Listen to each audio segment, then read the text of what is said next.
Assalamualaikum warahmatullahi wabarakatuh. Berjumpa kembali dengan Bu Niken untuk pembelajaran matematika bab transformasi kelas 9 semester 1. Nah, kali ini kita akan melanjutkan materi transformasi yang sebelumnya. Namun untuk pelajaran kali ini kita akan membahas tentang bagaimana cara menggambar bayangan hasil refleksi, translasi, rotasi, dan juga dilatasi. Nah, sebelumnya siapkan penggaris dulu ya, dan juga ballpoint atau pensil sama saja. Nah, kalau ada di rumah juga silahkan gunakan busur ataupun jangka, itu juga boleh, karena itu nanti akan dipakai untuk pelajaran yang bagian rotasi. Yang akan Ibu buat contoh untuk menggambar bayangan hasil refleksi ini di buku paket halaman 138 ya. Nah, hasil refleksi itu sama seperti kita bercermin, sama persis ya, bentuk sama, kemudian ukuran juga sama, tidak ada yang satu lebih besar satu lebih kecil, tidak ada. Namun kanan dan kirinya itu yang berbeda ya, karena sifat pencerminan. Nah, begitu juga dengan hasil pencerminan hasil refleksi. Jadi dilihat dulu bagian cerminnya itu seperti apa.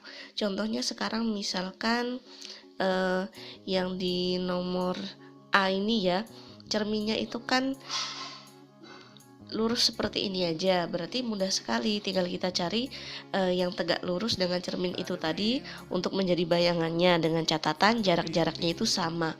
Maksudnya seperti apa? Contoh sekarang ya. Nah, yang bagian gambar yang A ini, nah, di gambar yang A ini, bagian yang benda di sebelah sini, itu berarti bayangannya di sebelah sini. Jaraknya sama-sama 1 satuan. Lalu untuk titik sebelah sini kan 1, 2. Berarti 1, 2 ini menjadi bagian sebelah sini. Nah, selanjutnya juga sama dengan yang atas ya, titik ini jaraknya 1 satuan. Berarti kita cari 1 satuan juga. Yang ini bagaimana? Ini juga sama, ini 1, 2. 2 satuan, berarti bagiannya yang ini. Nah, lalu berikutnya untuk bagian yang membentuk huruf T ini, itu setelah lurusnya ada di sini, jaraknya itu adalah 1, 2 gitu ya. Berarti kita mengambilnya titiknya itu ada di sini. Nah, lalu yang sebelah sini juga sama.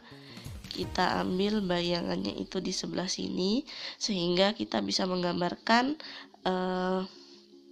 bayangannya itu. Ini ya, ini Bu mencoret menggunakan plastik mika ya, jadi tidak membekas di bukunya.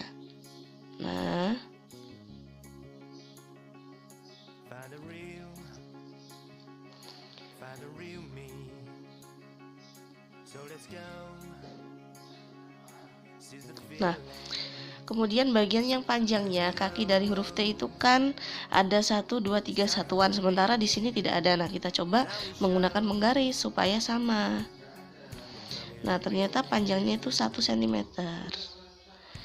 Berarti kita ambil yang tegak lurus juga, 1 cm dari bagian yang atasnya.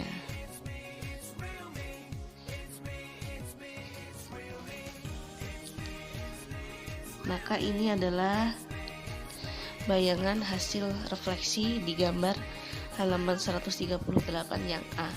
Nah, kita coba yang lain sekarang ya. Kita coba di mana cerminnya itu tidak vertikal seperti ini ya. Kita coba bagian yang F. Nah, yang F ini bisa dilihat di sini. Bisa dilihat cerminnya itu berupa garis diagonal gitu ya, garis diagonal. Nah, dan sebelah sini juga, sini tuh menempel pada cerminnya, berarti ya kita tetap ambil bayangannya itu ada di sini dan di sini untuk titik yang menempel pada cermin. Lalu berikutnya yang sebelah sini bagaimana? Nah, berarti kita ambil yang tegak lurus dengan cerminnya ya, bukan di sebelah sininya tapi juga ikut-ikutan miring. Nah, artinya bagaimana? Artinya sekarang nih, dari titik ini ke sini itu ada 1, 2, 3, 4, 5, 6 satuan gitu ya. Atau kalau Ibu buat penggaris, maka panjangnya itu 2 cm. Nah, bayangannya di mananya? Nah, bayangannya ini kita ambilnya tegak lurus dengan cerminnya. Nah, ternyata ukurannya itu adalah 1 cm lebih berapa? 1, 2, 3. Berarti kita mengambilnya juga sama, 1 cm lebih 3. Nah, kita harus ambil tegak lurusnya. 1 cm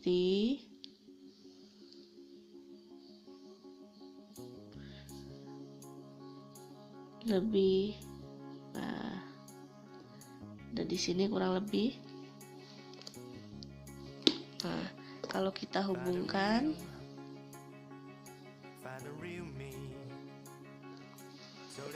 lalu yang berikutnya titik sebelah sini ya, titik sebelah sini.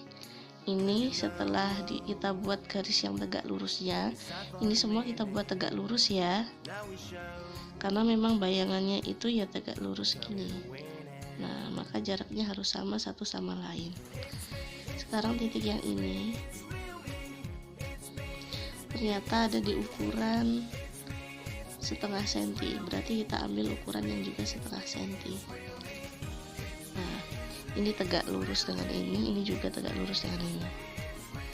Lalu bagian yang sebelah sini, ini titiknya ada di sini.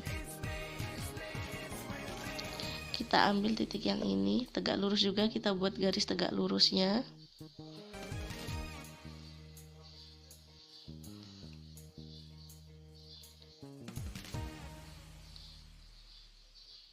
Tepat 1 cm. Nah, ini tegak lurus juga. Titiknya ada di sini. Nah, sekarang kita menggambarkannya bagaimana? Sesuai dengan bayangannya, dari sini ke sini. Berarti dari sini tadi ke ujung sini. Oke. Setelah dari ujung sini ke sana ya. Nah, dari ujung sini ke sana.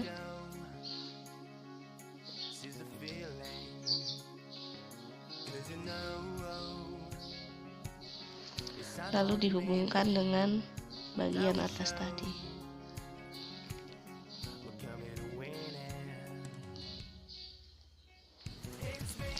Nah, ini adalah bayangan hasil refleksinya. Refleksi dan bayangan hasil refleksi itu sebetulnya prinsipnya sama saja dengan sumbu simetri dari suatu bangun ya, atau suatu bidang. Nah, jadi misalkan saja sekarang yang pada contoh A ini, nah garis yang ini kan adalah sumbu simetri dari huruf A ini. Nah, simetri itu artinya kanan dan kiri sama. Maka sama saja dengan garis ini sebagai cermin pada benda yang sebelah kiri sementara bayangannya sebelah kanan. Begitu juga yang di huruf H ini. Pada huruf H ini simetrinya, simetri lipatnya, nah itu kan ada di garis yang vertikal ini dan juga di garis horizontal. Kalau di garis vertikal ini artinya ketika yang sebelah kanan itu adalah bendanya, maka sebelah kiri harus sama persis dengan yang sebelah kanan. Betul. Nah, maka titik simetri lipat pada suatu bidang atau bangun itu sama saja dengan simetri lipatnya gitu ya. Nah, yang cermin horizontal ini juga sama. Kalau bendanya ada di sebelah bawah, maka bayangannya juga harus sama persis. Nah, ini adalah hubungan antara sumbu simetri dengan refleksi atau pencerminan. Kadangkala soal refleksi itu tidak hanya diminta untuk menggambarkan bayangannya ya, namun juga menentukan langsung suatu titik atau gambar atau bidang atau bangun itu dengan kondisi yang sudah ditentukan sebelumnya. Nah, biasanya cerminnya itu berupa sumbu X atau sumbu Y, bisa juga garis Y sama dengan X atau Y sama dengan negatif X, atau garis yang dibuat dari Y sama dengan sekian atau X sama dengan sekian. Nah, contohnya sekarang ini ya. Sekarang yang Ibu lakukan adalah akan menggambarkan titik ya, apabila titiknya itu dicerminkan dengan garis-garis atau sumbu pada bidang kartesius. Contoh yang pertama, di sini ada titik A. Titik A ini koordinatnya adalah 1,4 ya, 1,4 ini. Nah, pertanyaan pertama adalah kalau dicerminkan terhadap sumbu Y, maka berapakah bayangannya? Nah, Berarti kita perlakukan sumbu Y ini sebagai cerminnya nih, yang vertikal ini. Nah, ini. Karena ini cerminnya, maka jarak yang sama dengan A 1,4 itu ada di sebelah sini gitu kan ya. Nah, ini adalah titik A aksen. Nah, ini menjadi bayangan yang pertama. Kita lihat koordinatnya, ternyata di sini ini bukan lagi sumbu X positif, melainkan sumbu X negatif. Nah, tapi Y-nya bagaimana? Ternyata Y-nya tetap di Y sama dengan 4. Nah, berarti koordinatnya berubah ya. Tadi 1,4 menjadi min 1,4. Ini apabila dicerminkan terhadap sumbu Y. Nah, perhatikan baik-baik ya, X-nya berubah tanda karena tadi di X positif, sekarang jadi X negatif. Nah, sekarang kita lihat nih, kalau dicerminkan terhadap sumbu X bagaimana?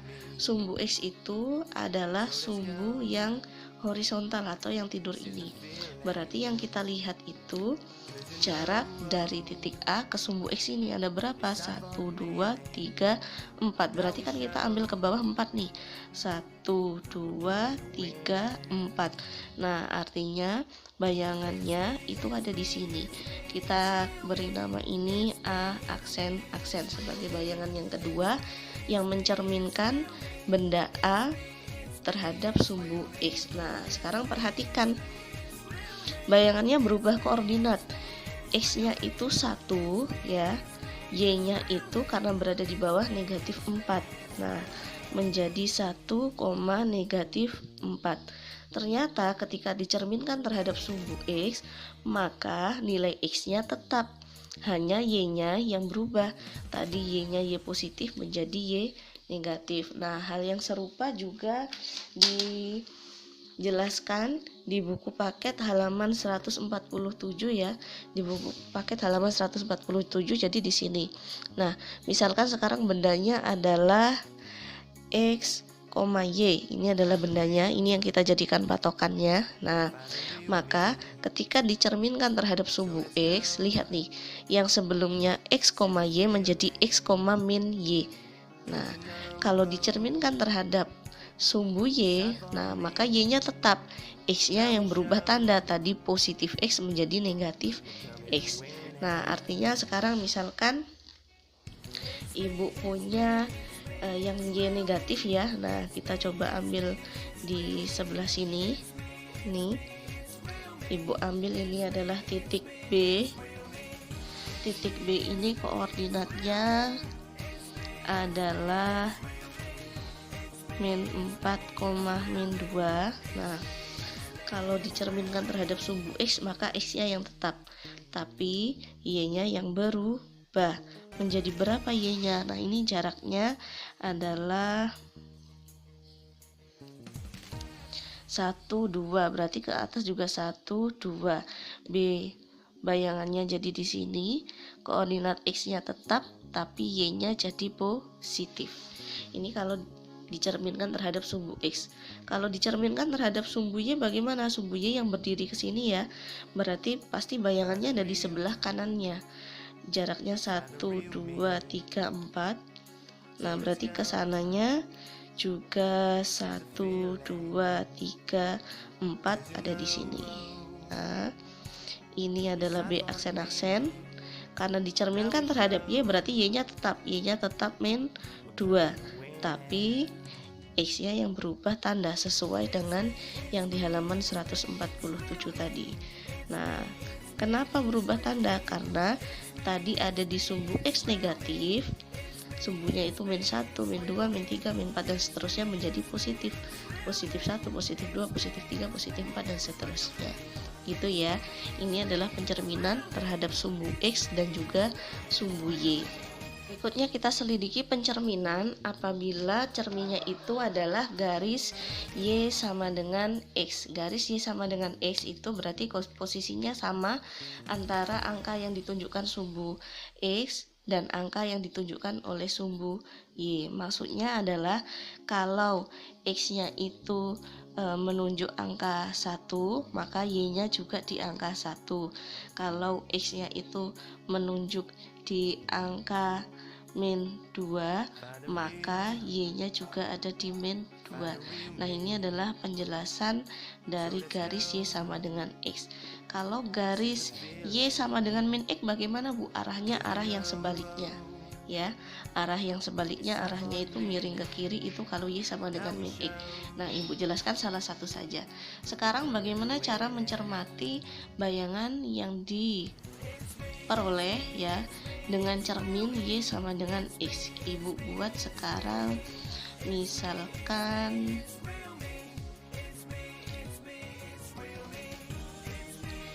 bendanya itu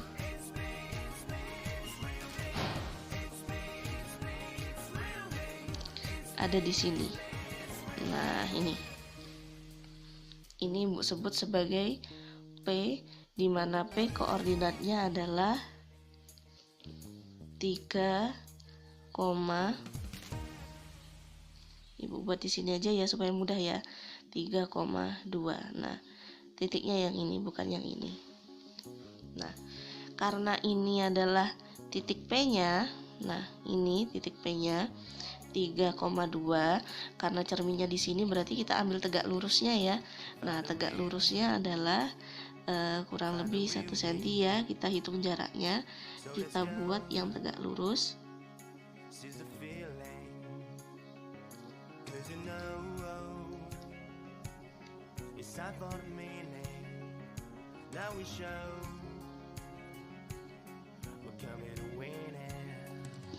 Nah, kurang lebih ada di sini.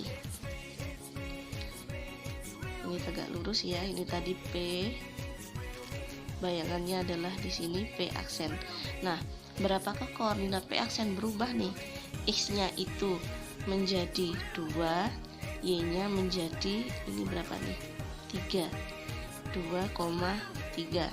Nah, jadi kalau dicerminkan terhadap Y sama dengan X, sebelumnya 3,2 menjadi 2,3. Atau yang dijelaskan di buku, kalau sebelumnya X, Y, kalau dicerminkan terhadap Y sama dengan X, maka menjadi kebalikannya, dibalik, Y-nya di depan, X-nya di belakang. Nah, hal yang sama silahkan dicoba sendiri ya. Ini sama saja seperti misalkan ada garis sama dengan Y berapa atau X berapa, maka hasilnya ini. Ini penjelasannya bagaimana, Bu? Nah, sekarang kita contohkan aja. Contohnya sekarang di sini Ibu memiliki garis Y sama dengan 2 ya, berarti garis itu tegak lurus sumbu Y. Sumbu Y-nya di mana? Sumbu Y-nya itu di Y sama dengan 2. Ini adalah garis Y sama dengan 2. Berarti misalkan Ibu punya sebuah titik ya, sebuah titik di sini. Nah, 1, 2, 3, 4. Ibu buat di sini aja supaya mudah. Ini titik K, koordinatnya adalah 1, 2, 3, 4,1. Maka berapakah bayangannya? Bayangannya berarti ya sama seperti yang kita lakukan untuk mencari bayangan hasil refleksi ya. Jadi kita ambil, mohon maaf goyang. Nah, ambil jarak yang sama persis dengan bendanya. Nah, ini kita buat tegak lurusnya ya. Ini tegak lurus. Dari sini ke sini 2 satuan, berarti dari atas ke sana juga 2 satuan. K aksennya di sini. K aksen, nah perhatikan baik-baik, tidak ada perubahan pada koordinat bagian X-nya. X-nya itu tetap 4. Yang berubah adalah Y-nya. Y-nya berapa? Nah, Y-nya di sini 3. Berarti 4,3. Nah, jadi yang sebelumnya 1 menjadi 3. Nah, ini juga dijelaskan di halaman 147 tadi. Jadi kalau misalkan ada titik X, Y dicerminkan terhadap Y sama dengan H, maka koordinatnya ini. X-nya tetap, tapi ya Y-nya itu menjadi 2H dikurang Y. Nah, artinya kalau misalkan kalian diminta nih sekarang titiknya itu adalah K sama dengan 4,1.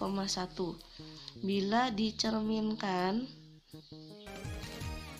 terhadap Y sama dengan 2, maka bayangannya itu sebelumnya X, Y menjadi X, 2H dikurang Y. Hanya ini dari mana? Hanya ini dari sini. Jadi kita cari aja, tadi kan 4,1 menjadi 4, nah dicerminkan terhadap sumbu Y berapa? Sumbu Y sama dengan 2, berarti hanya itu 2. 2 kali 2 dikurang Y, Y-nya pertama tadi berapa?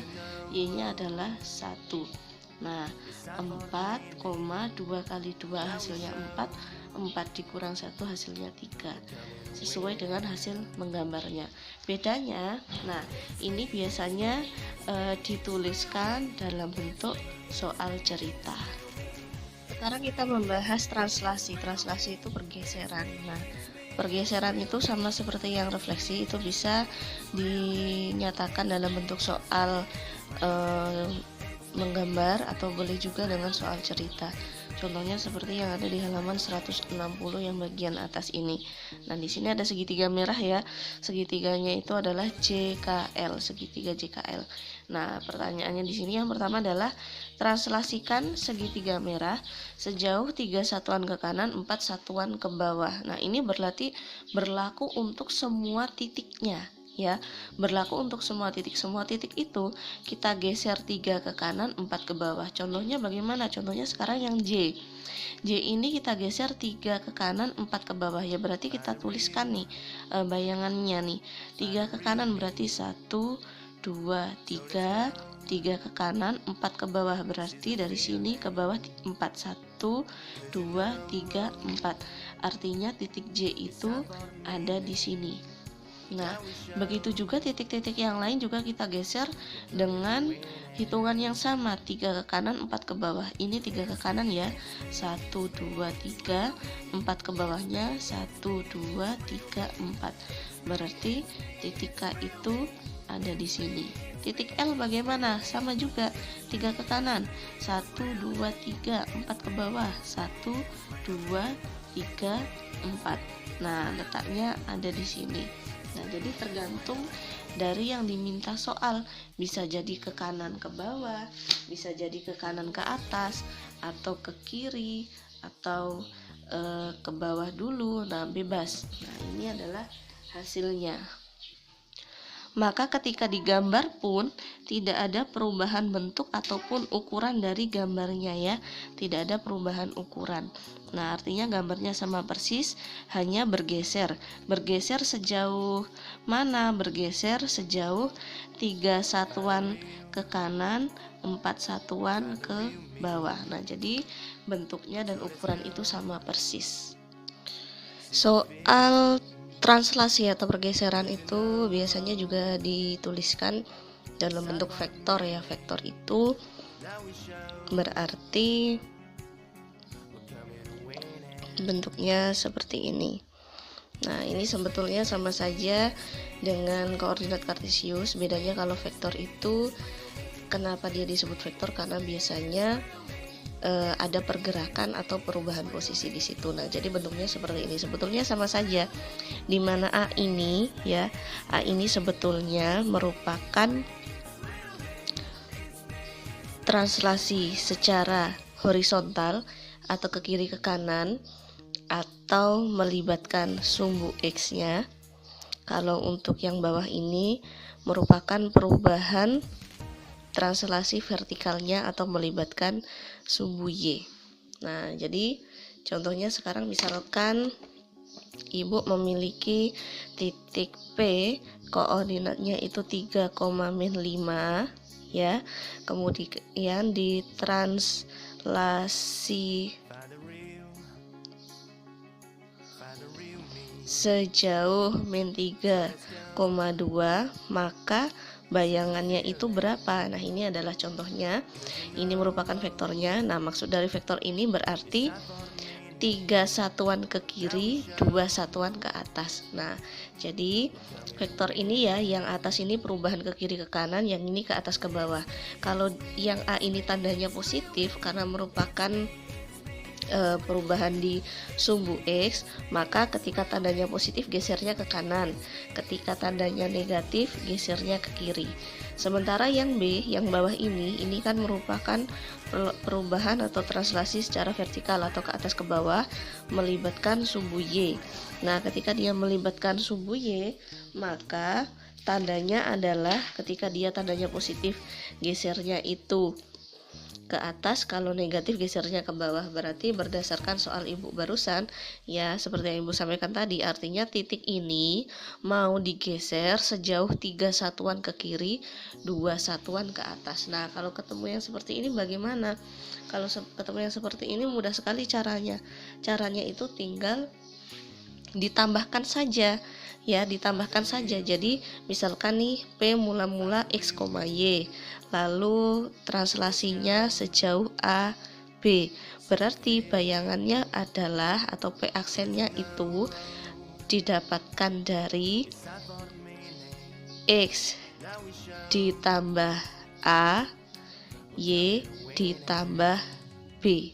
Nah, jadi kalau seperti ini bagaimana ya? Berarti P aksennya itu 3 ditambah min 3 min 5 atau Y nya ditambah 2, 3 tambah min 3 plus ketemu min, berarti 3 dikurang 3 hasilnya adalah 0, sementara min 5 tambah 2 hasilnya negatif 3. Jadi koordinatnya bayangan dari P atau P aksen ini menjadi 0, min 3. Nah, mudah sekali ya caranya ya. Ini adalah bentuk lain dari translasi. Sekarang bagaimana Bu? Misalkan ditranslasikan 2 kali. Nah, ditranslasi 2 kali itu berarti maksudnya setelah bendanya itu X, Y, ditranslasikan yang pertama A dengan B, kemudian ditranslasi lagi, translasi kedua itu misalkan C dengan D, terus P aksennya bagaimana?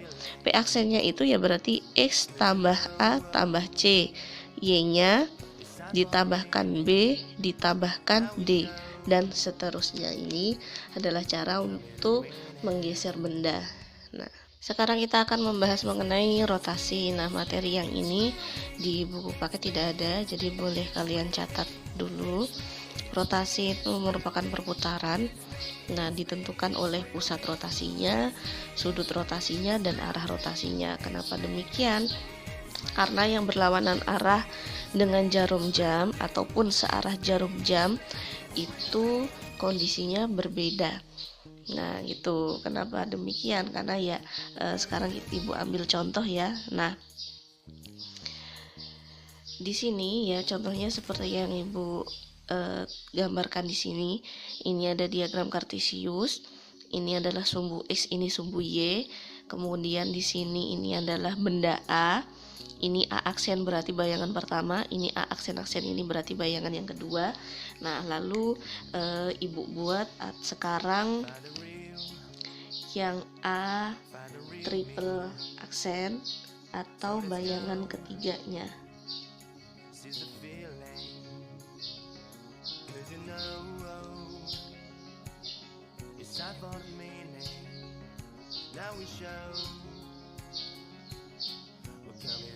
Nah, ini adalah contohnya. Sekarang kalau misalkan berlawanan arah dengan jarum jam, berarti dia akan muternya ke kiri. Artinya kalau misalkan bendanya itu A diputar 90 derajat berlawanan arah dengan jarum jam, maka muternya ke kiri sebanyak 90 derajat, maka bayangannya itu ada di sini, ada di sebelah kiri. Tapi beda lagi, kalau misalkan yang diminta adalah 90 derajat searah dengan jarum jam, berarti muternya ke kanan, maka bayangannya itu ada di sebelah kanan. Gitu. Ini adalah penjelasan mengapa searah jarum jam dan berlawanan arah dengan jarum jam itu dihitung berbeda. Nah, tapi tidak terlalu berbeda juga ya. Nah, di sini kan ada bantuan ya. Misalkan sekarang bendanya itu X, Y, maka setelah diputar 90 derajat searah jarum jam, maka bayangannya itu adalah min Y, X.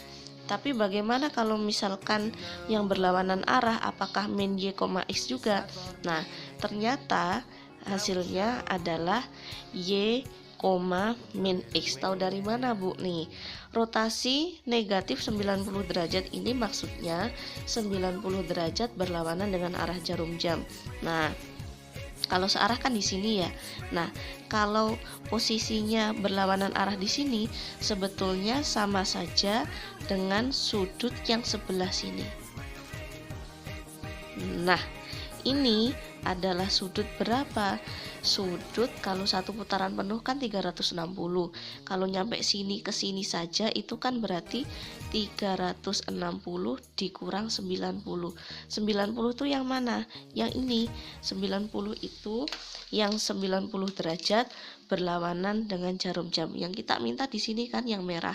Tapi sebetulnya sama saja dengan kita menghitung searah jarum jam tapi besarnya 360 dikurang 90 atau besarnya sama saja dengan 270 derajat. Nah, lalu sudut 270 derajat itu berapa? Sudut 270 itu berarti nanti jadinya Y, min X. Nah, artinya misalkan bendanya itu sama-sama X, Y, ketika dia diputar 90 derajat searah jarum jam, hasilnya adalah min Y, X. Maka kalau berlawanan arah, hasilnya sama saja dengan Y, min X. Gitu ya, itu adalah perbedaannya. Kalau 180 derajat bagaimana, Bu? 180 derajat itu kan garis lurus ya. Nah, Ibu ambil plastik yang lain misalkan. Nah, oke, di sini. Nah, ini adalah bendanya ya, bendanya ada di sini.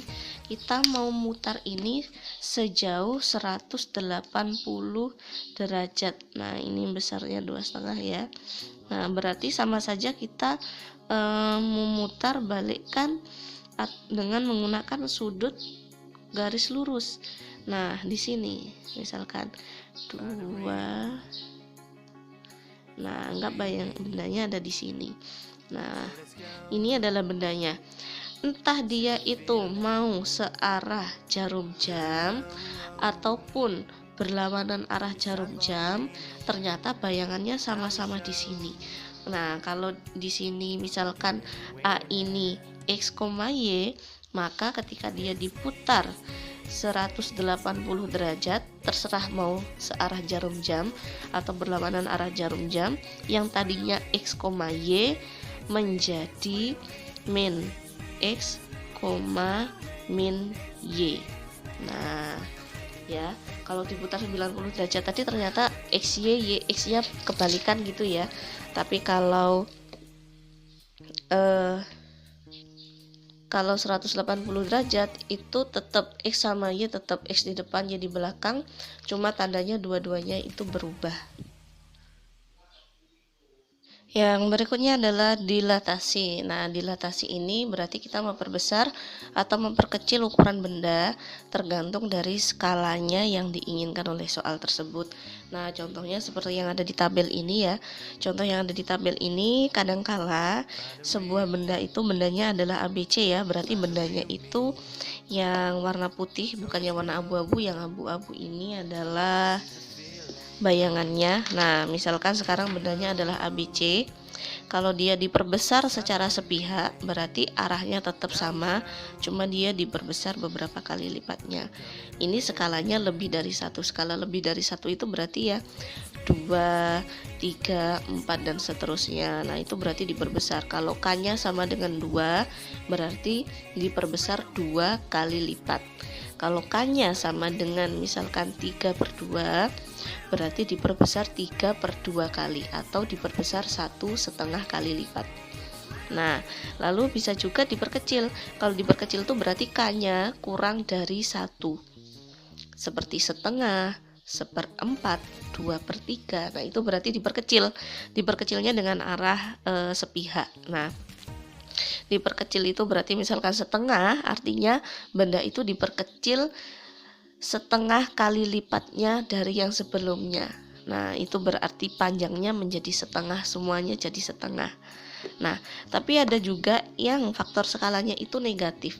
Kalau faktor skalanya negatif, maka berlainan pihak seperti yang ini. Nah, ini bedanya tahu kan ya arahnya ya. Nah, B-nya ini di kanan, ini B-nya juga di kanan. Tapi kalau berlainan pihak, nah itu seperti transformasi juga, seperti pencerminan. Jadi yang satu di kanan, ini berkebalikan arah jadi di kiri. Nah, itu adalah contohnya. Nah, faktor skala, mencari faktor skala itu mudah sekali ya. Sama seperti ketika kalian belajar skala pada peta. Nah, maka misalkan sekarang kalian mau menghitung skala, berarti jarak pada peta dibagi jarak sebenarnya. Nah, ini bisa menjadi pengalih dari kondisi yang kalian inginkan. Nah, jadi misalkan sekarang ibu punya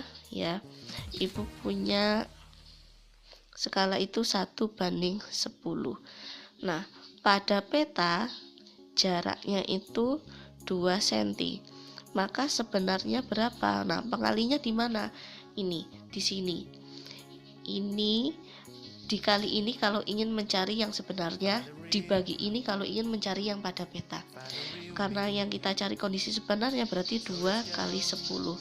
Artinya 20 cm kondisi sebenarnya.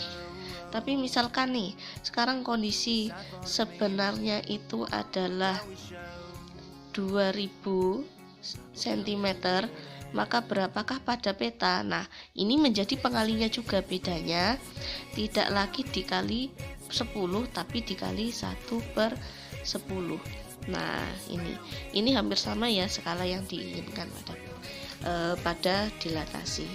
Kadangkala soal-soal itu menginginkan 2 atau lebih jenis transformasi ya, seperti yang Ibu akan jelaskan sekarang. Ini Ibu ambil dari contoh soal halaman 171. Nah, misalkan di sini ada bangun JKL, ini segitiga, di mana diminta translasikan sejauh 1,1 dilatasikan 2 kali lipat dengan titik J sebagai acuan. Maksudnya titik J sebagai acuan berarti nanti yang akan kita geser adalah titik J-nya. Kemudian baru dari titik J ini kita akan memperbesar ukuran yang lain menjadi 2 kali lipat.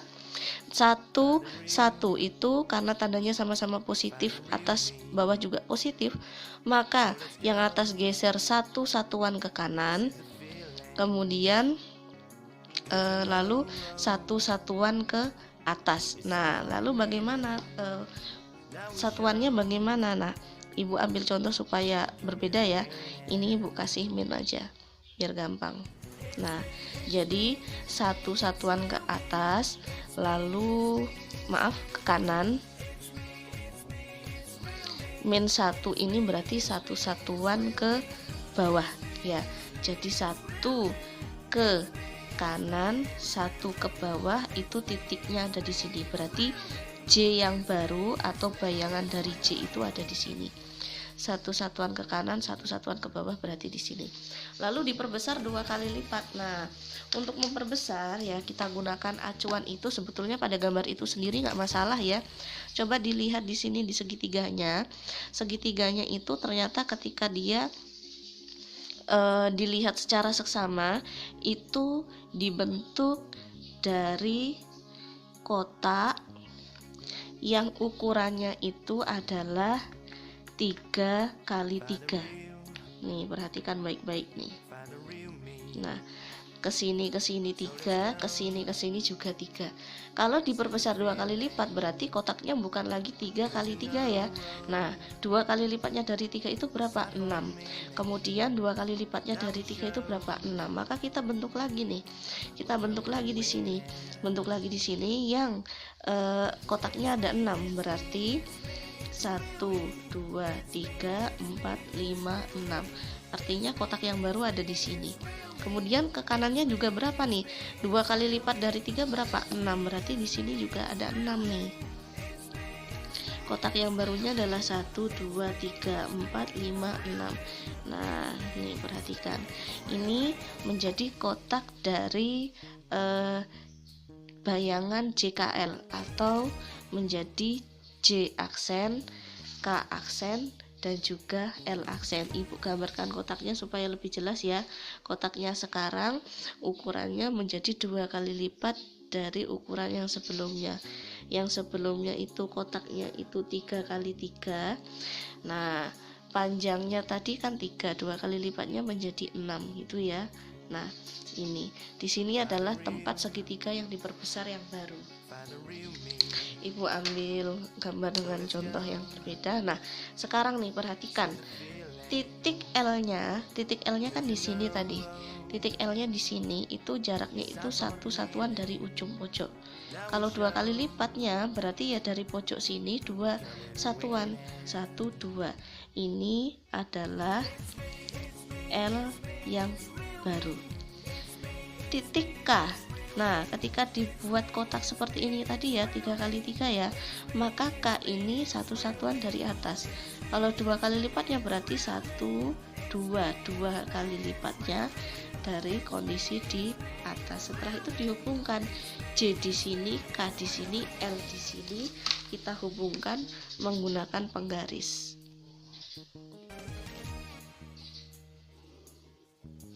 Maka diperoleh JKL yang baru, J aksen, K aksen, dan L aksen yang titik J-nya bergeser 1 satuan ke kanan, 1 satuan ke bawah, dan JKL ini sudah diperbesar 2 kali lipat. Itu adalah caranya. Nah, demikian yang bisa Ibu sampaikan untuk materi transformasi kali ini. Ya, di bagian akhir bab ada ulangan harian transformasi yang harus kalian kerjakan. Nah, jadi mudah-mudahan materi yang baru saja Ibu sampaikan ini membantu kalian. Kalian tidak harus belajar dari materi yang Ibu sampaikan aja ya. Banyak sumber-sumber lain seperti yang dari ruang guru, rumah belajar, maupun dari Kuiper, Quizizz. Nah, itu bisa kalian pakai, atau Brainly ya. Biasanya kalian langganannya di Brainly. Jadi nggak apa-apa dipakai untuk belajar. Nah, demikian yang Ibu sampaikan. Terima kasih. Selamat belajar, tetap jaga kesehatan. Assalamualaikum warahmatullahi wabarakatuh. Find